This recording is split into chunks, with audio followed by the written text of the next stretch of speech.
बिस्मिल्लाहिर्रहमानिर्रहीम। अल्लाह के नाम से शुरू जो बड़ा मेहरबान और निहायत रहम करने वाला है। शुरू करता हूँ उस पाकज़ात के नाम से जिसने मुझे और आपको एक आज़ाद रियासत अता की। शुरू करता हूँ उस पाकज़ात के नाम से जिसने मुझे और आपको ना सिर्फ आज़ाद रियासत अता की बल्कि ईमान की रोशनी अता की। मैं शुक्रगुज़ार हूँ उस पाकज़ात का जिसने मुझे और आपको उम्मत मुहम्मदी बनाया। अल्लाह के नाम से शुरू जो बड़ा मेहरबान और निहायत रहम करने वाला है। मेरा नाम जाहिर जट, ताल्लुक़ मेरा मुल्तान से है और मैं आज आपके सामने डे 2 ट्रेनिंग टॉपिक डिस्कशन जो हमारा है वो डे 2 है और इसमें हम बात करेंगे आज प्रोस्पेक्टिंग के बारे में। आज मैं आपको बताऊंगा कि प्रोस्पेक्टिंग किस तरह की जाती है, प्रोस्पेक्टिंग क्या है। ठीक है, तो ये डे 2 है। फर्स्ट लेक्चर आपने अगर नहीं देखा तो उसका जो लिंक है वो मैंने डिस्क्रिप्शन में दे दिया है, काइंडली वो आप देखेंगे। उसके बाद ही आपको डे 2 का जो ट्रेनिंग सेशन है वो आपको समझ आ जाएगा। उसके बाद सबसे पहले हम बात करते हैं कि प्रोस्पेक्टिंग क्या होती है। ठीक है, कोशिश करेंगे अपने पास डायरी और पेन लाजमी रखेंगे और जो मैं आपको बता रहा हूँ, जो यहाँ पे पॉइंट हाईलाइट किए हुए हैं उनको आपने लिख के अपने पास सेव कर लेने हैं। ठीक है, अपनी डायरी पे लिख लेने हैं और उसके बाद कोशिश करनी है कि हैंड फ्री यूज़ करें ताकि जो मैं आपको बता रहा हूँ, जो आपको समझा रहा हूँ वो क्लियर आपको समझ आ पाए। ठीक है, जो आपको समझाना चाह रहा हूँ, जो आप समझना चाह रहे हैं वो हमारा जो है ना टू द पॉइंट क्लियर हो सके। तो बढ़ते हैं अपने सेशन की तरफ। प्रोस्पेक्टिंग क्या है? किसी भी क्लाइंट से, किसी भी कस्टमर से डिस्कशन करना वर्किंग के बारे में, उसको प्रोस्पेक्टिंग कहा जाता है। ठीक है, जिनसे डिस्कशन हो रही है वो हमारा प्रोस्पेक्ट है।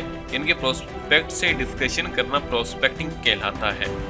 ठीक है, तो ये कंसेप्ट क्लियर हो गया कि प्रोस्पेक्टिंग क्या है। तो आज इस सेशन में हम बात करेंगे कि हमने प्रोस्पेक्ट से डिस्कशन करनी है तो उसमें कौन कौन सी ऐसी चीज़ें होंगी जिनका हमने ख्याल रखना है, या फिर कौन से पॉइंट्स होंगे जो कि हमने माइंड में रख के अपने क्लाइंट या कस्टमर से डिस्कशन करनी है। ठीक है, प्रोस्पेक्टिंग स्टार्ट करने से पहले आपको वीडियो की डिस्क्रिप्शन में लेक्चर 1 के नाम से जो है वीडियो लिंक मिलेगा, उसको लाजमी देखें। वो कंपनी की कंप्लीट वीडियो, कंपनी के ओवरव्यू के जो है ना कंप्लीट वीडियो है और वो आप देखेंगे। आपको पहले भी तो कंपनी की जो है ना ओवरऑल इन्फॉर्मेशन होनी चाहिए कंपनी के से रिलेटेड, कि कंपनी क्या है, उसके प्रोजेक्ट, उसके प्लान, उसके कमीशन, ओवरऑल कंपनी के बारे में आपको नॉलेज होना चाहिए, तभी आप अच्छे से प्रोस्पेक्टिंग कर पाएंगे। ठीक है, उसका जो लिंक है लेक्चर 1 के नाम से डिस्क्रिप्शन में मेंशन है।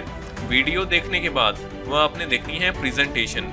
ठीक है, प्रेजेंटेशन जब तक नहीं देखेंगे आपकी प्रोस्पेक्टिंग नहीं हो सकती। जब आपको कंपनी के बारे में इंफॉर्मेशन पता नहीं होगी तो आप नेक्स्ट पर्सन तक कैसे इंफॉर्मेशन कन्वे कर सकते हैं? पॉसिबल ही नहीं है। तो इसके लिए ज़रूरी है कि आपकी प्रेजेंटेशन अच्छी होनी चाहिए, यानी कि कंपनी की ओवरऑल जितनी भी इंफॉर्मेशन है वो आपके माइंड में होनी चाहिए। आपको पता होना चाहिए हर हवाले से टोटल कमीशन कितना है, कितना मार्जिन दे रही है, रैंक रिवार्ड कितने हैं, उनका क्राइटेरिया क्या है, प्रोडक्ट्स के हवाले से ओवरव्यू सारा आपको कंपनी के हवाले से नॉलेज होना चाहिए, तभी आपकी अच्छी से अच्छी प्रोस्पेक्टिंग हो सकती है। ठीक है, तो हो सकता है जब आप किसी भी कस्टमर के साथ डिस्कशन करना स्टार्ट कर रहे हो या डिस्कशन भी स्टार्ट हो रही हो, तो आप अगर उसको कंपनी की इंफॉर्मेशन प्रेजेंट करने वाले हैं या उसको कर दी है, ठीक है, या फिर करने के प्रोसीजर में है, हो सकता है कि प्रेजेंटेशन देने के बाद या प्रेजेंटेशन से पहले ही कुछ आपको जो है ना यहाँ पे नेगेटिव पॉइंट्स वो आपको हाईलाइट करे कि भाई ये फ्रॉड तो इन्हें फ्रॉड है या फेक है, फला फला।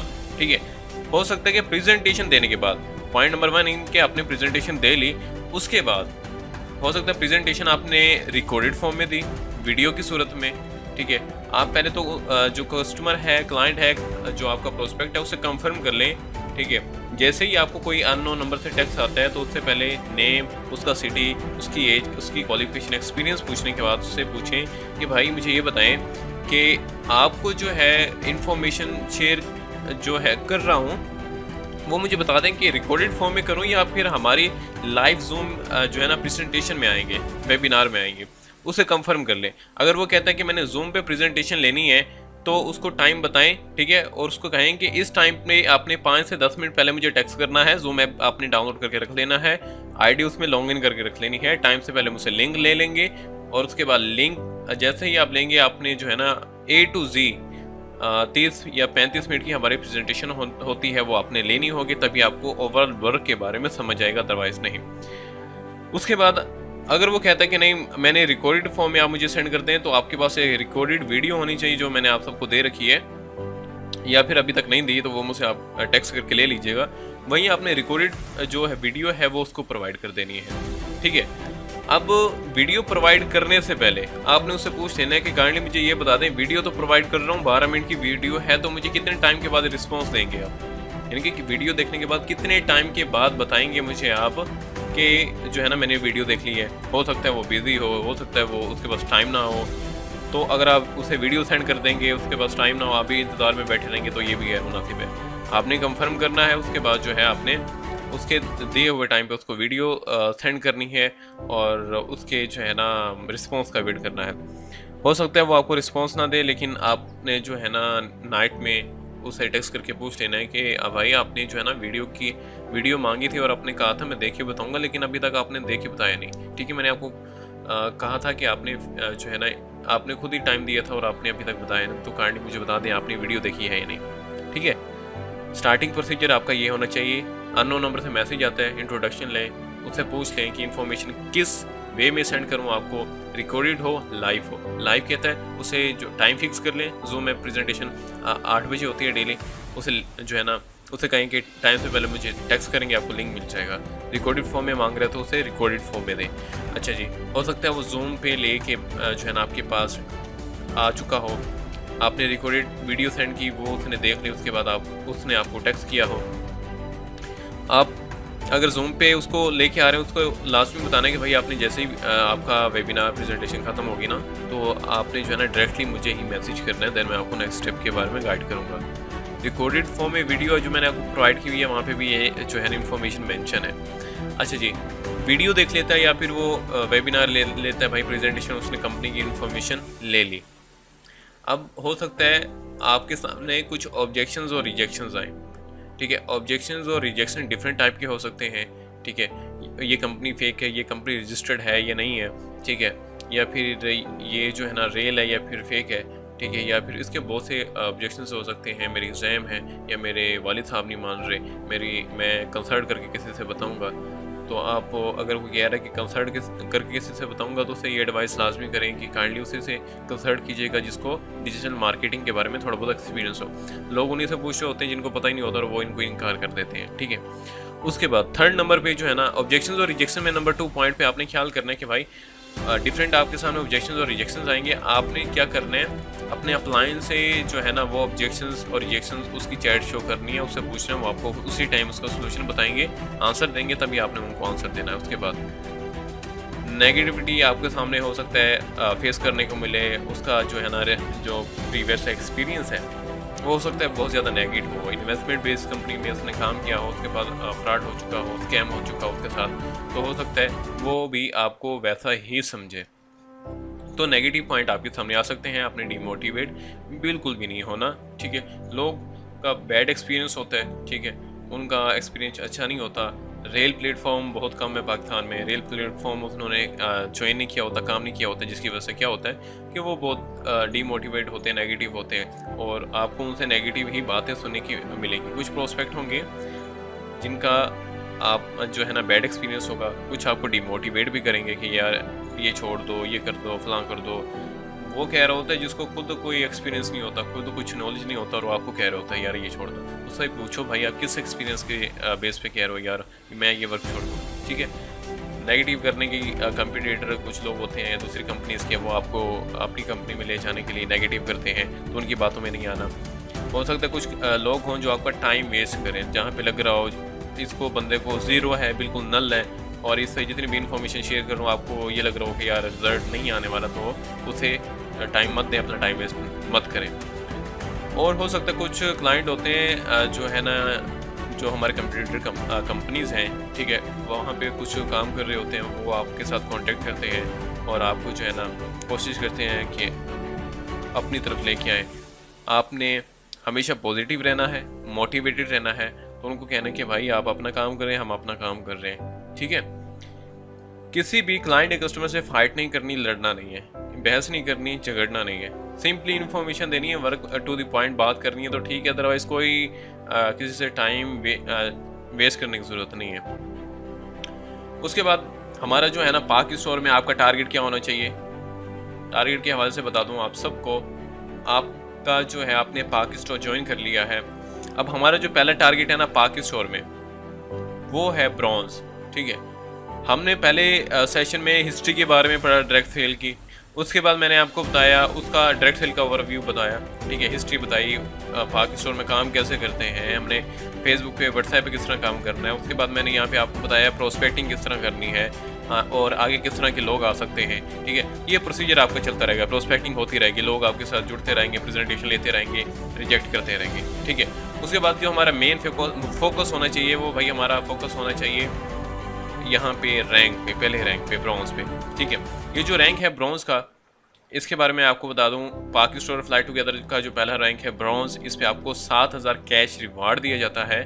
और उसके बाद आपका इनडायरेक्ट कमीशन स्टार्ट हो जाता है, यानी कि टीम से जो कमीशन आ रहा होता है। लोग यहाँ पे बहुत कंफ्यूज होते हैं, इसको नॉन वर्किंग कमीशन भी आप बोल सकते हैं। किसी भी क्लाइंट या कस्टमर कोई आपसे पूछता है तो आप उसको कहेंगे हमारी कंपनी में ना दो तरह के कमीशन है, एक डायरेक्ट कमीशन है, एक नॉन वर्किंग कमीशन है। यानी कि उनको ये कहें, एक हम खुद वर्किंग करते हैं उसका हमें कमीशन आता है, एक हमारी टीम वर्किंग करती है उनसे हमें नॉन वर्किंग कमीशन आता है, यानी कि हम काम नहीं करते, हमारी टीम से जो कमीशन आता है।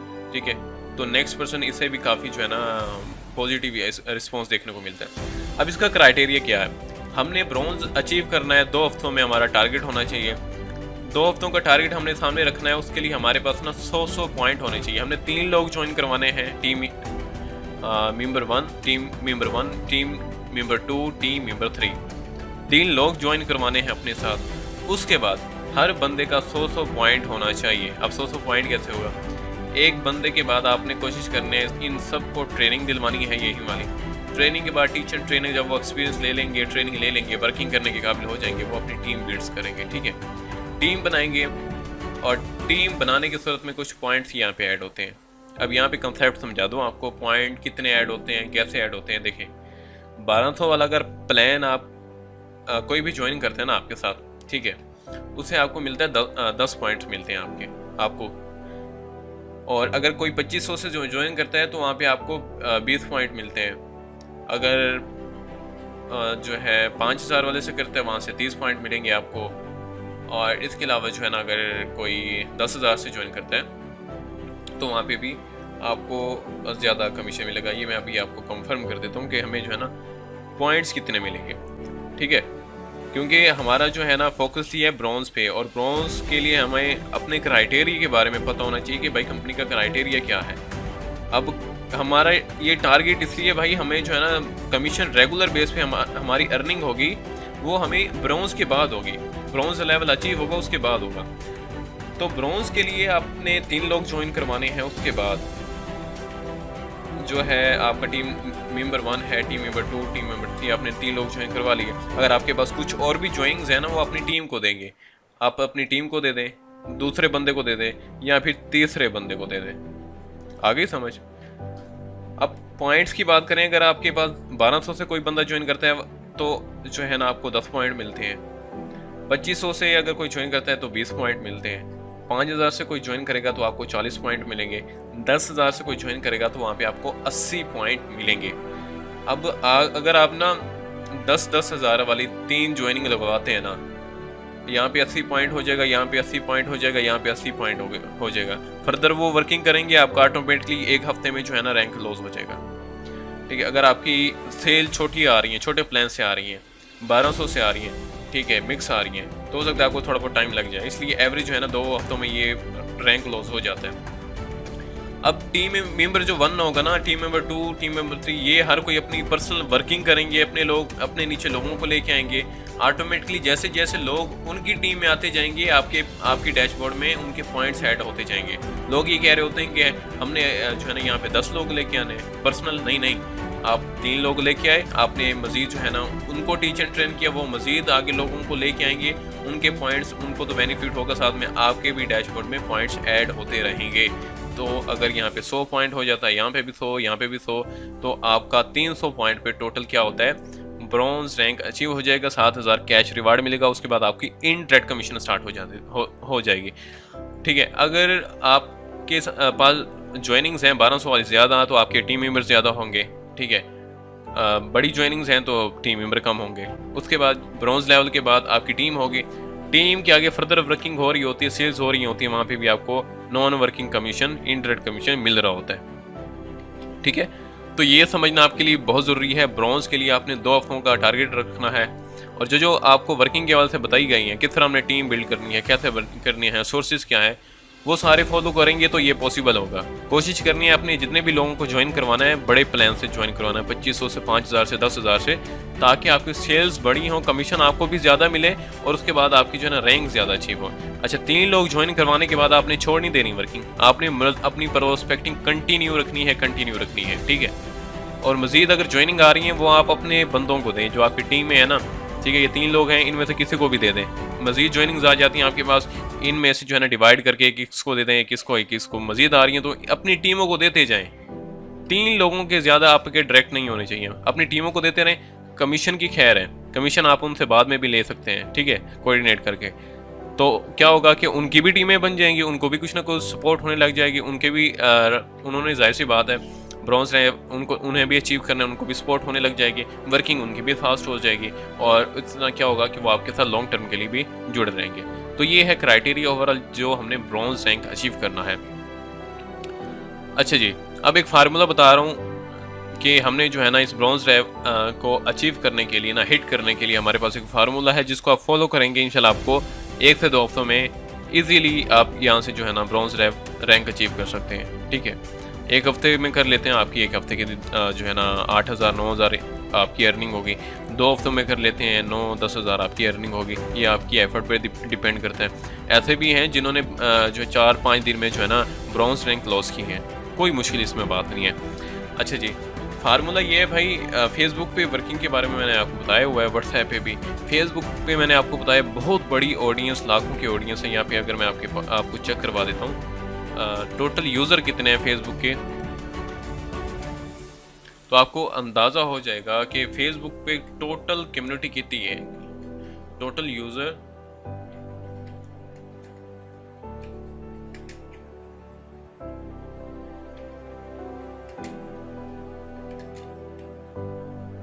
तो यहाँ पे हम देख लेते हैं कि भाई टोटल यूज़र कितने हैं फेसबुक पे। पाकिस्तान पे यहाँ पे आप देखेंगे ना आपको कि यहाँ पे आपके पास 2023 में कितनी बड़ी ऑडियंस है। ठीक है, यानी कि 49.2 बिलियन आपके पास ऑडियंस है।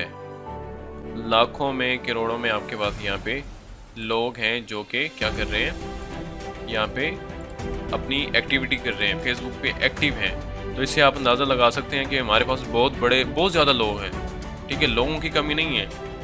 तो आपने इस माइंड सेट के साथ, ये नहीं लोग ये सोच रहे तो यार इतने लोग कहाँ से लेके आऊँगा, मैंने ऑलरेडी आपको बता दिया कि फेसबुक पे इतने यूज़र हैं, इंस्टाग्राम पे भी इसी तादाद में यूज़र हैं। तो इन्हीं सोशल मीडिया का आपने यूज़ करना है, टिकटॉक, ये ओवरऑल पिछले सेशन में मैंने आपको बताया हुआ है, उनको फॉलो अप करेंगे ना, इंशाल्लाह ये जो है ना आपका फार्मूला हिट हो जाएगा। अब आपने करना क्या है, डेली की आपने 10 प्रोस्पेक्ट क्लाइंट कस्टमर डील करने हैं। 140 जो है ना, साथ साथ आपके पास जो है ना 2 हफ्तों के 14 दिन बनते हैं ना। ठीक है, तो बाय मिस्टेक ये 0 आ गया। तो आपका क्या होगा कि 14 दिन में अगर आपने जो है ना डेली का 10 है तो टोटल आपके पास 140 प्रोस्पेक्ट बनेंगे 2 हफ्तों के।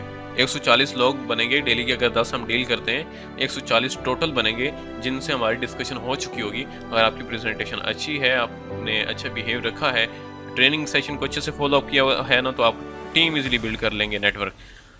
आपने डेली 10 लोगों को डील करना है, 2 हफ्तों के 140 लोग बनेंगे। अगर वहाँ से आपको जो है ना 10% से लेके 50% भी आपको वहाँ से अगर आपको रिजल्ट्स आ जाते हैं तो समझ लें आपका ब्रॉन्ज रैंक अचीव है। 50 आ जाते हैं, आपका नेक्स्ट जो है ना सिल्वर भी अचीव हो जाएगा। ये सिंपल फार्मूला है। डेली कंसिस्टेंस रहना है, डेली वर्क करना है। ये नहीं 2 दिन वर्क किया तीसरे दिन छोड़ दिया, नहीं, डेली वर्क करेंगे तो आपको भाई यहाँ पे रिजल्ट्स आएंगे। उसके बाद आप ये मत कहना कि हमें रिजल्ट्स नहीं आ रहे। आपकी यहाँ पे प्लानिंग क्या होनी चाहिए, प्लानिंग के हवाले से मैं आपको बता दूँ। यहाँ पे आपने ब्रेक नहीं लेनी। लोग 2 दिन वर्किंग करते हैं, 3 दिन, चौथे दिन छोड़ देते हैं, 1 दिन करते हैं, 1 दिन छोड़ देते हैं। नहीं, ऐसी बात नहीं है। डेली आपने वर्किंग करनी है। थोड़ा थोड़ा टाइम दे रहे हैं ना, आपने अपने टाइम को खुद ही मैनेज करना है। टाइम मैनेज करें, डेली वर्किंग दें, टाइम दे वर्किंग को। उसके बाद आप देखेंगे कि इंशाल्लाह आपको बहुत अच्छे रिजल्ट्स आएंगे। और उसके अलावा यहाँ पे अपने लंबे अरसे के लिए, बार बार कह रहा हूँ कि लॉन्ग टर्म के लिए डायरेक्ट सेल करनी है, पाकि स्टोर को करना है लॉन्ग टर्म के लिए, छोड़ना नहीं है। आपकी स्टडी है, आपकी जॉब है, दूसरे मामलात हैं, वो चलते रहें। साथ में अपनी लाइफ का जो है ना डेट सेल को हिस्सा बना लें और यकीन करेंगे इंशाल्लाह आपको यहाँ से बहुत ही ज़्यादा इनकम आएगी। और इसके साथ साथ आपको बेनिफिट्स ऑलरेडी मैं आपको बता चुका हूँ, बेनिफिट्स तो होंगे और साथ में जो है ना यहाँ पे एक्सपोनेंशियली यहाँ पे ग्रोथ के साथ आपकी यहाँ पे मल्टीपल जो है ना अर्निंग होगी। और साथ में इंटरनेशनल नेशनल टूर्स भी हैं, रैंक्स भी हैं, वो सब आपने अचीव करनी है। तो आपका क्या है कि आपने यहाँ पे लॉन्ग टर्म के लिए माइंड सेट करना है अपना, और जितनी भी स्ट्रैटेजी बताई है सारी वो आपने यूज़ करनी है, आपकी ओवरऑल प्लानिंग होनी चाहिए।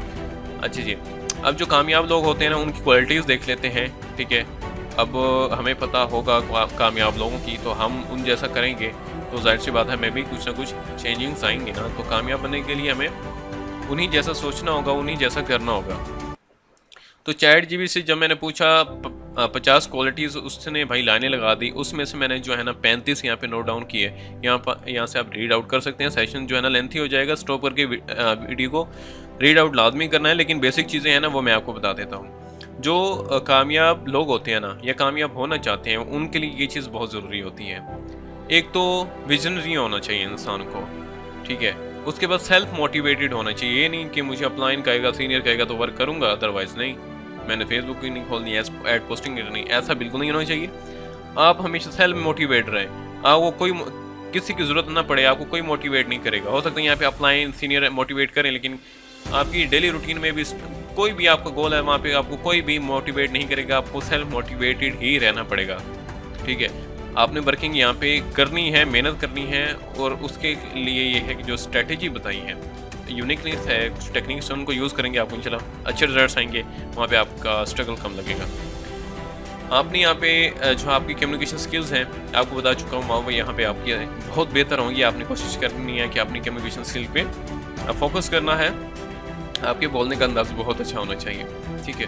उसके अलावा यहाँ पे आपके अंदर जो है ना, जब आप वर्किंग करेंगे ना, यहाँ पे आपको बहुत सी प्रॉब्लम्स जो है ना देखने को मिलेंगी। आप यहाँ पे हो सकता है पहला एक्सपीरियंस हो ऑनलाइन वर्क का, बहुत सी चीज़ें जो है ना आपको नहीं आती होंगी, बहुत ज़्यादा प्रॉब्लम फेस करने पड़ रही होती हैं लोगों को, अकाउंट नहीं बनाना आ रहा, फलां छोटे छोटे इशू जो है ना वो होता है। अब वो इशू जो है ना बड़े नहीं होते, आपको बड़े लग रहे होते हैं, वो बहुत छोटे इशू होते हैं। वो सम टाइम आप लाइफ में कोई भी फर्स्ट टाइम कोई भी काम करेंगे, वो आपके लिए मुश्किल होता है। आपके लिए स्टार्टिंग में स्कूल जाना मुश्किल था, पढ़ना मुश्किल था, कॉलेज लाइफ मुश्किल थी, यूनी लाइफ मुश्किल थी, ठीक है। पहली बार बाइक चलाना मुश्किल था। हर वो काम जब आप लाइफ में पहली बार करते हैं वो मुश्किल होगा, तो यहाँ पे भी ऐसा ही होगा आपके साथ। स्टार्टिंग में मुश्किल होगा, जब आप बार बार करेंगे उसमें आपकी जो है ना पकड़ हो जाएगी। यहाँ पे अपने टाइम मैनेजमेंट करना है, ठीक है, कंटिन्यू लर्निंग करनी है, सीखते रहना है। ट्रेनिंग जब भी अपलाने की तरफ से अनाउंसमेंट हो, छोटी हो या बड़ी, आपने कहना हाँ भाई मैंने ट्रेनिंग लेनी है, ठीक है। हो सकता है कोई ऐसा वेबिनार हो जहाँ पे आपकी लाइफ चेंज करने की वजह बने, ठीक है, क्योंकि वहाँ पे बहुत ज़्यादा इन्फॉर्मेशन शेयर की जा रही होती है, तो ये बहुत ज़रूरी है। उसके बाद यहाँ पे थोड़ा बहुत टाइम स्पेंड करेंगे। लीडरशिप आप में होनी चाहिए, क्वालिटीज़ होनी चाहिए, उस पर अलग से हम ट्रेनिंग सेशन रखेंगे ताकि आपके अंदर लीडरशिप की क्वालिटीज़ होनी चाहिए। नेटवर्किंग, ओवरऑल हम नेटवर्किंग पे फोकस कर रहे हैं, तो आपका यहाँ पे फोकसली होना है भाई। फाइनेंशियली आपने यहाँ पे मैनेजमेंट करनी है, ठीक है। अपनी फाइनेंशियली आपका कैरियर है, आपको अच्छे से अंदाज़ा होगा। और यहाँ क्रिएटिविटी यहाँ पे जो है ना आपने रहना है, यानी कि आपको जो है हो सकता है बहुत सी चीज़ें ऐसी हों जो कि आप ऑलरेडी जानते हो, और नई चीज़ें कोशिश करें उसको जो है ना पिकअप करें। हमेशा अपने वर्किंग पे फोकस करें, एक जगह ही फोकस हो आपका। ये नहीं वर्किंग भी है साथ में आप बुक्स भी खोलेंगे, ये चीज़ नहीं होनी चाहिए। हर चीज़ का अलग से टाइम हो, उसको टाइम दें। और इसके अलावा सेल्फ कॉन्फिडेंस होना चाहिए, जो है ना आपने कॉन्फिडेंस आपने यहाँ पे पैदा करना है। बहुत से लोग यहाँ पे उनके पास कॉन्फिडेंस नहीं होता, वॉइस नहीं कर पा रहे होते ठीक से, कॉल पे नहीं आ रहे होते ठीक से, या वीडियो पे नहीं आ रहे होते। तो ये सारी चीज़ें आपने खुद ही जो है ना अपने अंदर पैदा करनी है। वो ऐसे होगा कि जब एक काम को बार बार करेंगे ना, वॉइस आपको, आपकी वॉइस क्वालिटी ठीक नहीं है, या फिर आपको लग रहा है कि मेरी जो है ना वर्डिंग ठीक नहीं है, तो जब आप बार बार बोलेंगे, बार बार जो है ना ट्राई करेंगे, तो वो सारी जो है ना with the passage of time mistake जो है ना वो कवर होती चली जाती है। बस आपने रुकना नहीं है। यहाँ पे आपने जो है ना गोल सेटिंग लाजमी करनी है, और यहाँ पे आपको बहुत ज़्यादा पॉइंट्स देखने को मिलेंगे। सेशन को हम लेंथी नहीं करेंगे, आपने पॉइंट रीड आउट कर लेने हैं, जो बेसिक थे वो मैंने आपको बता दिए हैं। तो आज का जो हमारा ट्रेनिंग डे है वो क्लोज हो चुका है। एक और हमारा ट्रेनिंग सेशन रहता है डे 3, वो इंशाल्लाह हम कल के सेशन में कवर अप करेंगे। तो ये सारी चीज़ें आपने अपने आईशोर डायरी और उस पर डायरी पे लिख लिया होगा। पिक्चर बनानी है, मुझे पर्सनली सबमिट करवानी है। फीडबैक 2 से 3 या 4-5 मिनट का आपका फीडबैक होना चाहिए। एक ही वॉइस के अंदर आपने वॉइसेस की लाइनें नहीं लगा देनी, तो मुझे भी प्रॉब्लम होता है सुनने में। 5 मिनट 4 मिनट की आपकी वॉइस होनी चाहिए। जब आप नोट्स बना रहे होंगे, आप जब फीडबैक दे रहे होंगे, उन्हीं नोट्स से आप रीड आउट करके मुझे आपने फीडबैक देना है, ठीक है। तो ये ओवरऑल जो है ना हमारी ट्रेनिंग थी, जिसमें हमने स्टार्टिंग से लेके डे 1 डे 2 कवर अप किया। इंशाल्लाह डे 3 में बहुत सी चीज़ें होंगी, वो भी कवर अप करेंगे। और इंशाल्लाह कमी की वर्किंग की वजह से, किसी वजह से कोई कमी कोताही नहीं रहेगी। बस आपने इसी ट्रेनिंग प्रोसीजर को फॉलो अप करना है और इंशाल्लाह आपको बहुत अच्छे यहाँ पे रिजल्ट्स देखने को मिलेंगे। थैंक यू सो मच, जज़ाकल्लाह। मुझे इजाज़त है, अल्लाह हाफ़िज़।